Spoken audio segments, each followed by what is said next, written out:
കുടുംബശ്രീ അംഗങ്ങളെ കബളിപ്പിച്ച് പണം തട്ടിയെന്ന പരാതിയിൽ ആരോപണ വിധേയനെ വെള്ളപൂശി തിരുവനന്തപുരം കോർപ്പറേഷന്റെ റിപ്പോർട്ട്.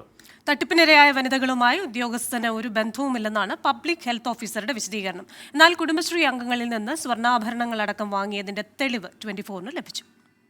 വെള്ളം കുടിക്കാമെന്ന് പറഞ്ഞില്ല. ഞങ്ങളെ ഭർത്താക്കന്മാർ അസുഖം പിടിച്ച് കിടക്കണ്, പെമ്മക്കളാണ്, ഞങ്ങളെ അന്വേഷിക്കാൻ ആരുമില്ല. അതുകൊണ്ട് ഈ രൂപ ഞങ്ങൾക്ക് കിട്ടണം. പകലന്തിയോളം പണിയെടുത്ത പണമാണ്. 30 ലക്ഷത്തിലധികം രൂപയുണ്ട്. ഉറവിട മാലിന്യ സംസ്കരണത്തിന്റെ ചുമതലയുണ്ടായിരുന്ന മുൻ ഹെൽത്ത് ഇൻസ്പെക്ടർ രാകേഷാണ് ആരോപണ വിധേയൻ. മുഖ്യമന്ത്രിയുടെ പരാതി പരിഹാര സെല്ലിൽ കുടുംബശ്രീ അംഗങ്ങൾ പരാതി നൽകിയതോടെയാണ് കോർപ്പറേഷൻ അന്വേഷണം നടത്തിയത്. എന്നാൽ പരാതി പരിശോധിച്ച പബ്ലിക് ഹെൽത്ത് ഓഫീസറുടെ റിപ്പോർട്ട് ഉദ്യോഗസ്ഥന് യാതൊരു പങ്കുമില്ലെന്ന്.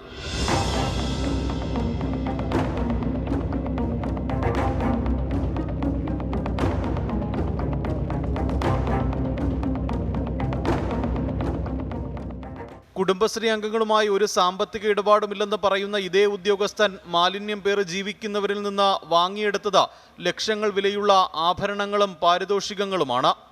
സാറിന് ട്രാൻസ്ഫർ ആകുമ്പോൾ സാറിന് എന്തെങ്കിലും ചെയ്യണമെന്ന് പറഞ്ഞുകൊണ്ട് ഇത്ര രൂപ വീതം ഞങ്ങളെ ശമ്പളത്തിൽ നിന്ന് ഷെയർ ഇട്ട് ആദ്യത്തെ പ്രാവശ്യം 1 പവൻ്റെ മോതിരം, രണ്ടാമത്തെ പ്രാവശ്യം 2 പവൻ്റെ മാല, പിന്നെ സാറിൻ്റെ മോക്ക് ചടങ്ങായപ്പോൾ 1 പവൻ്റെ വള. ഇതെല്ലാം ഞങ്ങൾ പുഴുവാരി കഷ്ടപ്പെട്ട രൂപയിൽ നിന്നാണ് എടുത്തിതെല്ലാം ചെയ്തിട്ടുള്ളത്. അപ്പം ഞങ്ങളടുത്ത് പറഞ്ഞത്, നിങ്ങൾക്ക് എത്ര രൂപയുണ്ടെങ്കിലും നിങ്ങൾ ഇവിടെ നിന്ന് പിരിഞ്ഞു പോകുമ്പം നിങ്ങൾക്ക് തരും. എന്നിട്ട് ഇപ്പോൾ രൂപയും തരുന്നില്ല. അവർ പറയുന്നത് റെക്കോർഡില്ല, രേഖയില്ല.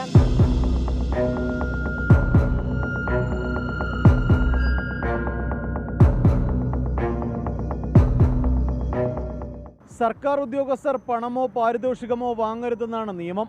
ഇത് ലംഘിച്ച അതേ ഉദ്യോഗസ്ഥനാണ് മാലിന്യം ചുമന്ന് ജീവിക്കുന്ന ഈ അമ്മമാരെയും കബളിപ്പിച്ചത്. ഉദ്യോഗസ്ഥനെതിരെയും ഉദ്യോഗസ്ഥനെ സംരക്ഷിച്ചവർക്കെതിരെയും നടപടി വേണം. MG പ്രതീഷ്, 24, തിരുവനന്തപുരം.